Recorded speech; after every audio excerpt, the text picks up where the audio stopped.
What is good, everybody? Welcome in to the Bluebloods official podcast of FCS Football Central on SI. I'm your host, Zach McKinnell, joined by a very special guest today, North Dakota State head coach Tim Polasek, the reigning defending FCS national championship champions. Coach, how are we feeling today? We're good, man. We had a pretty spirited practice yesterday, and meetings today, and then the guys will work out. So I think we're moving along. We went through. I really have adjusted how we install stuff, and so we're getting to embark upon third downs, critical third downs, gotta have it type situations, fourth down included. And so that's exciting because we'll get a little better pulse and feel for where our blitz pickup is, our man coverage skills, and then obviously can the quarterbacks handle those moments and keep us on the field. Coach, I want to go back to last season. You stepped into a situation where the standard is a standard, right? And the standard is national championships. When did you know this team was at the level it needed to be to win a national championship? Because there were some moments where you guys were tested and responded when a play needed to be made in critical situations time after time. You probably would point to the first South Dakota State game. I'm a ball coach or a fan of sports. Until somebody's been knocked off, especially like in a rivalry situation, and they've gotten you a few times in a row. I think you got to earn that, right? Like you got to earn that feeling of okay, now we've got a chance. We can coach this team to maybe another step up. I'd probably point to that. The Colorado game most certainly didn't hurt. You leave there on the road playing against a really good football team, a well coached football team, but two studs. Some receivers that kind of caused some matchup issues, but you're right there at the end of the game with the ball in your hands. And just kind of happened to run out of time, in my opinion. I think we represented ourselves really well.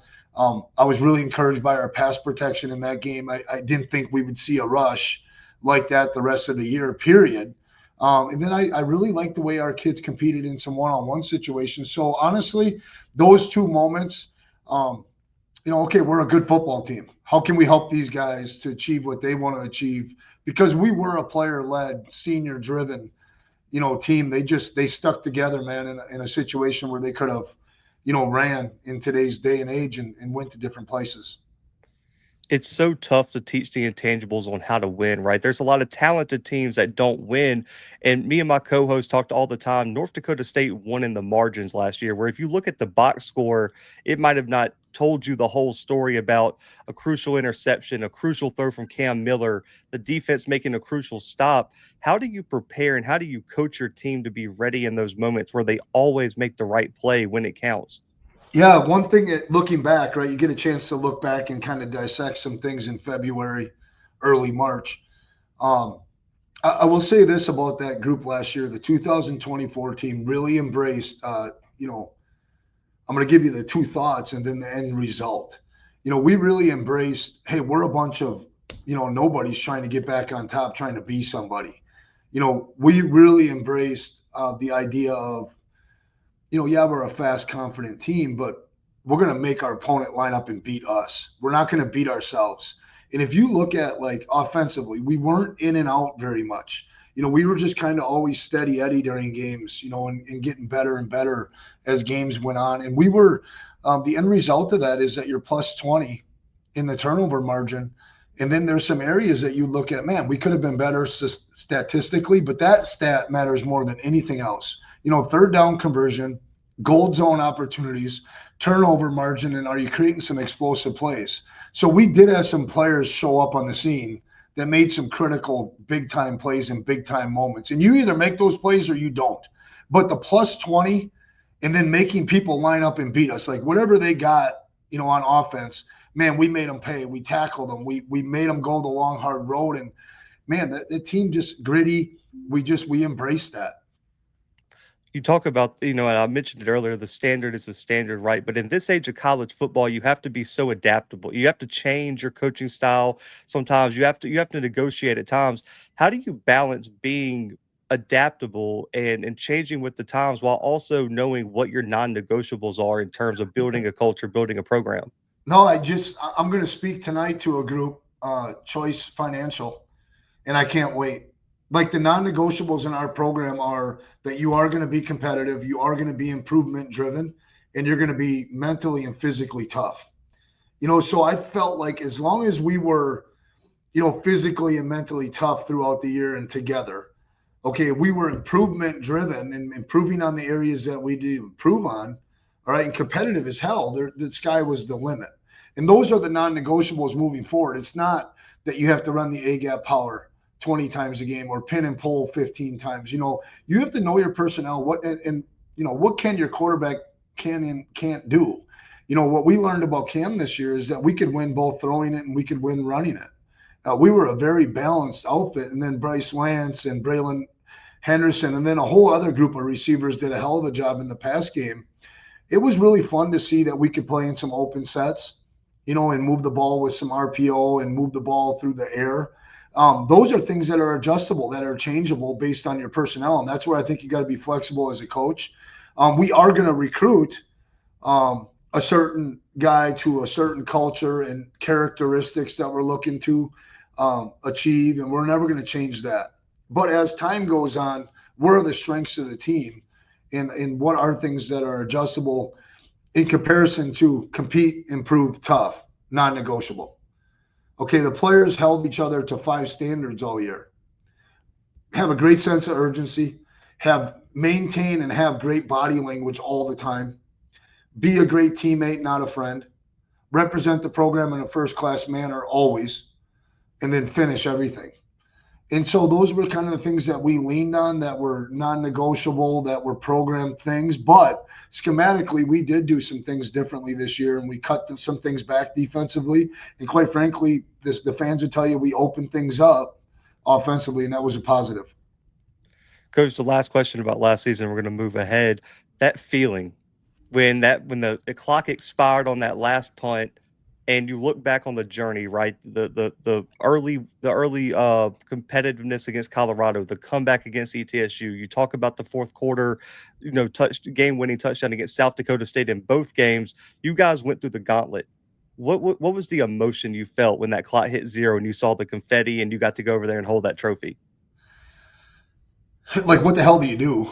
I mean, you don't practice for that. You don't, we do mental prepare in reverse. Like, guys, see yourself on the stage, see yourself in the fourth quarter, see yourself, but you don't, you're just kind of reactionary, right? You throw the headset up in the air, you look for the closest buddy that's near you. You hope to find your wife, on the field at some point.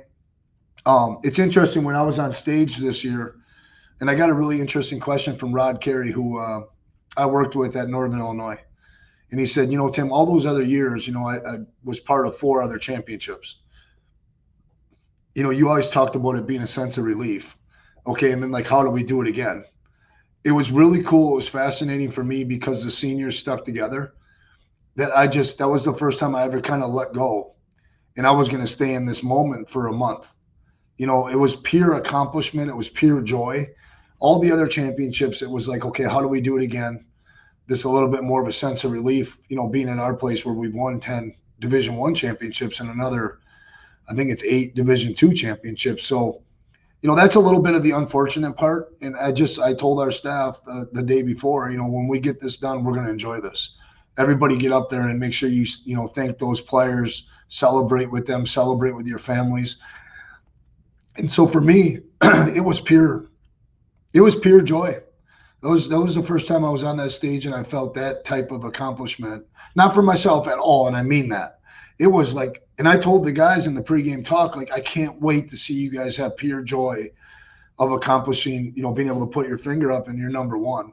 And so it was pretty remarkable. But when that clock ticked down, I just remember throwing my stuff up in the air and started running, and here comes the bath and all that kind of stuff. So it was interesting. Coach, now obviously you guys lose Cam Miller to the NFL draft. I believe he's going to get selected somewhere in day 3, and that's a guy who you can't replace, right? He's irreplaceable, but you have 2 very, very talented options at quarterback, and Cole Payton's kind of been looked at as the guy who's next up, but due to his injury, we saw Nathan Hayes come in and do some really good things last year in his limited action.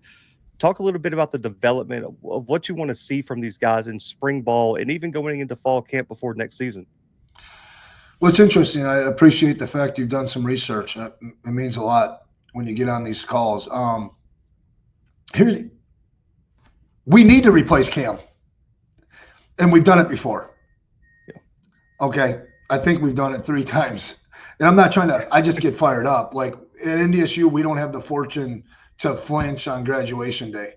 Okay, and we do have some spots that are going to be young, and we got to figure out a way to cultivate time while winning. All right, but what I like about the two quarterbacks, number one, Cole's a seasoned guy because you got to remember here at NDSU, we got a pretty good defense, and he's been through double reps for 4 years.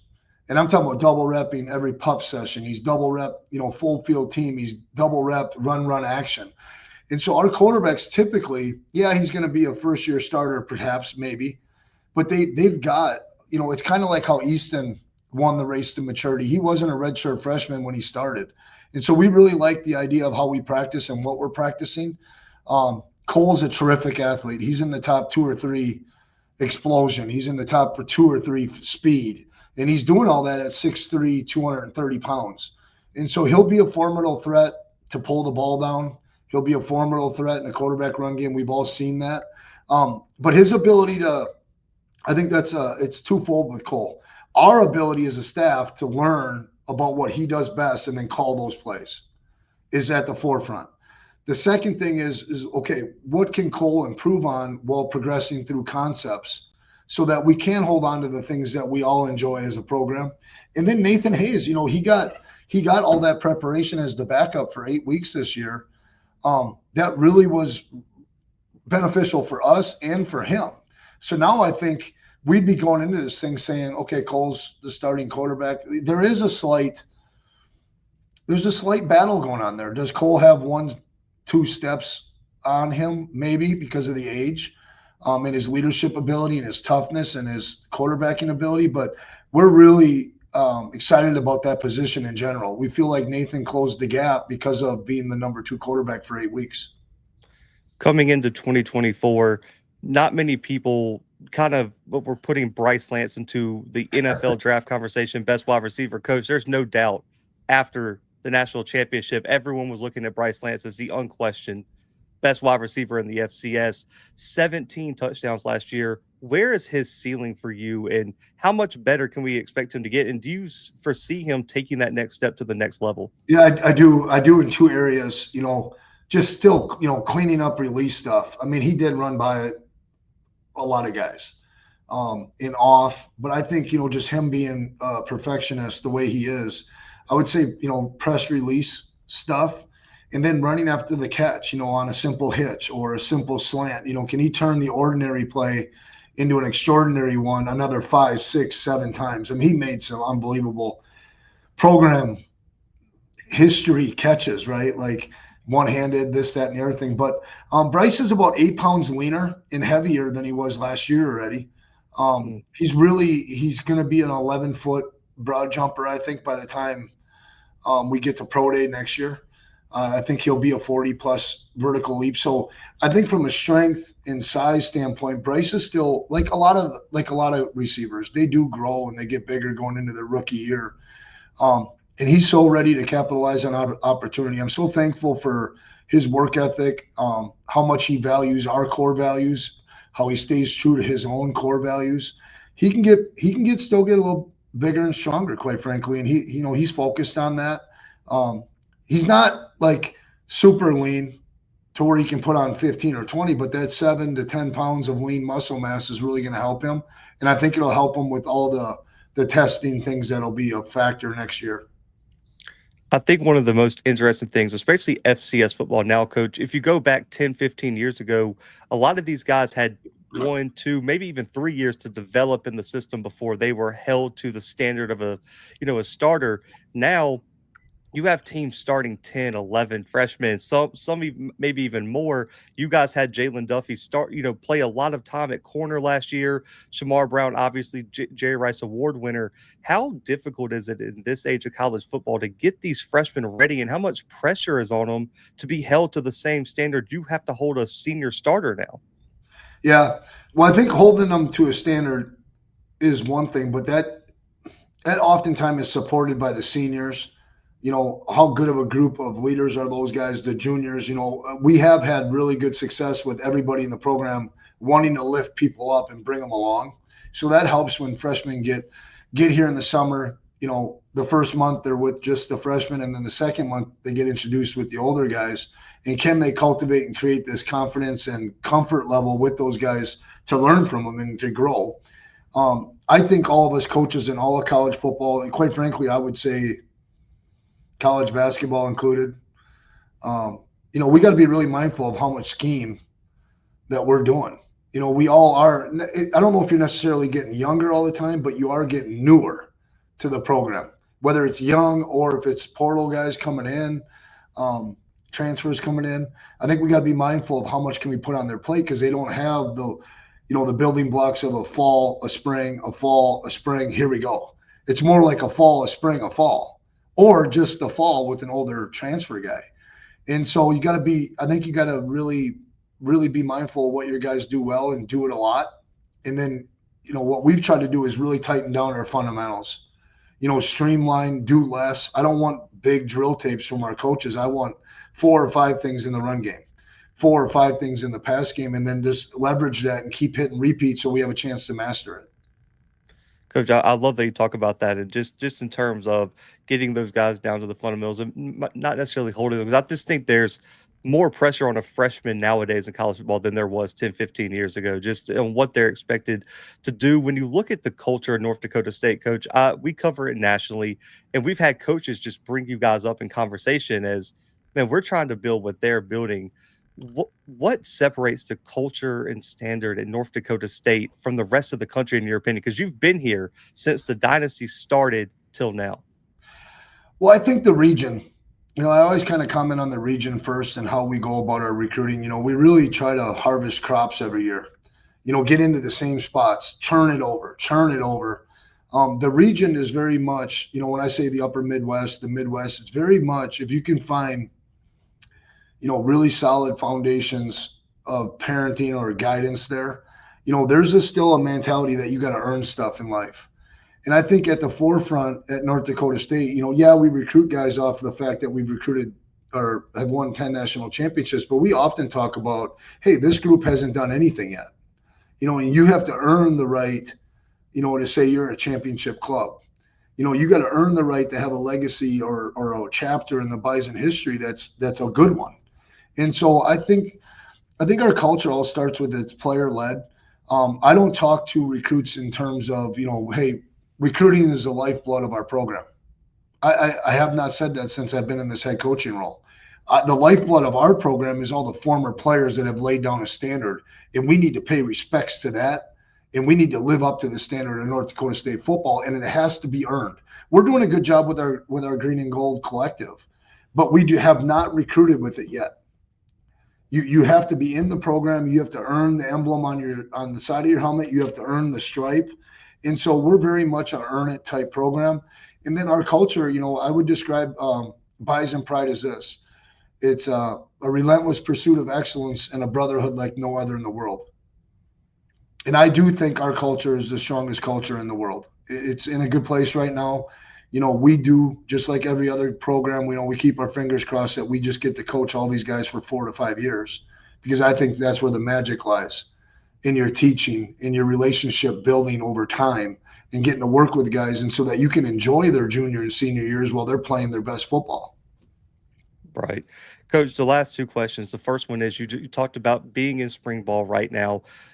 Quarterback battle is always going to get all the pub, right? But you guys got to replace 2 very experienced offensive linemen in Miller and Zabel. You guys got some spots on the defensive line where some guys have to step up. Is there a positional battle that you feel like is going to be, right up there with the quarterback battle that you're watching very closely that's going to be extremely important for you guys to repeat in 2025? Yeah, we've got some old linemen that they're ready to take the next step. How fast they take that next step and play to the standard of the Rams, that's what we call the O-line here, is another question, right? So we got to put them in really sticky situations all spring. We got to put them in tough situations in fall camp, whether it's 2-minute drill, got to have it, third down, pass under pressure, just to continue to get them acclimated to the speed of the game, good on good stuff. And then I'm really interested to see kind of where our depth comes from at linebacker, and then who can emerge as our as a really good number three D end and a really solid number four D end. I like our inside D tackles. I really like our depth at safety. I think corner is a competitive position right now, but I don't look at those. It's not like running back or quarterback. Like who's fighting for the ball? Those guys will all play, and we have to have depth. It's a long season. We want to play guys, but depth at linebacker, backup depth, at defensive end. I would say, there's some battles going on there. And then can these young tackles and young linemen continue to improve? And they're on that track, but they also have to be ready to go on August 31st or whenever we kick it off. Coach, the final question, I know you got to get out of here. This national title was the first one since 2021. I think it was the longest non-national championship streak since you guys won it in 2011.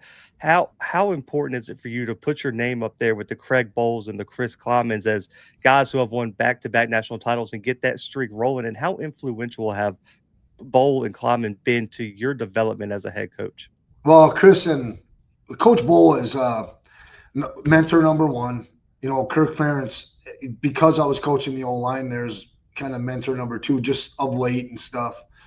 Um, it means a lot, and each of them, Coach Bowl laid down the foundation. All four of us that have won championships, or three others besides Coach Bowl, we owe a lot to him for laying this platform of how to practice, how to recruit, how to run the program. And then Chris Kleiman put his own spin on some things, very much a player's coach, very relationship oriented, cares a lot.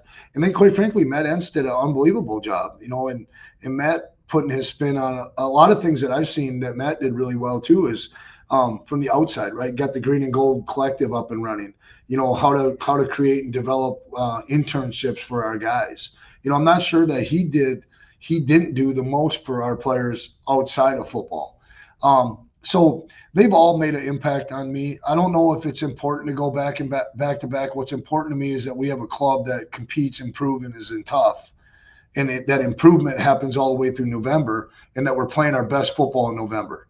That's what matters the most to me, because if that happens, let's say we achieve goal number one, lead the country in physicality. Goal number two, eliminate all distractions 3 hours prior to any football activity. Goal number three, win home field advantage. I always like our chances. I think we're 28-1 in the Fargo Dome, in the playoffs. I haven't given that a lot of thought. I want to win another one sooner than later. To be put up there with, Craig, he won 3 in a row. That would be something, but I haven't really thought about my legacy or this, that, or the other thing. It's all about the 2025 legacy. Can we embrace the core values? Can we become the best version of ourselves? If we can reach our full potential as a team, we can be really solid. Absolutely, Coach. Coach, thank you so much for your time. Congratulations on the national championship. I'm down in Mobile, Alabama, so I usually get to see y'all at the Natty. It's a Yeah. long trip to Fargo, but y'all will be coming to Nashville. Already got plans to be down there for that Tennessee State game, so hopefully I'll get to see you there. Guys, make sure to go follow Coach Tim Polasek on all social media, all the North Dakota State football athletic pages on different social media accounts. But for Tim Polasek, for myself, for the Bluebloods FCS Football Central on SI, we are out for right now.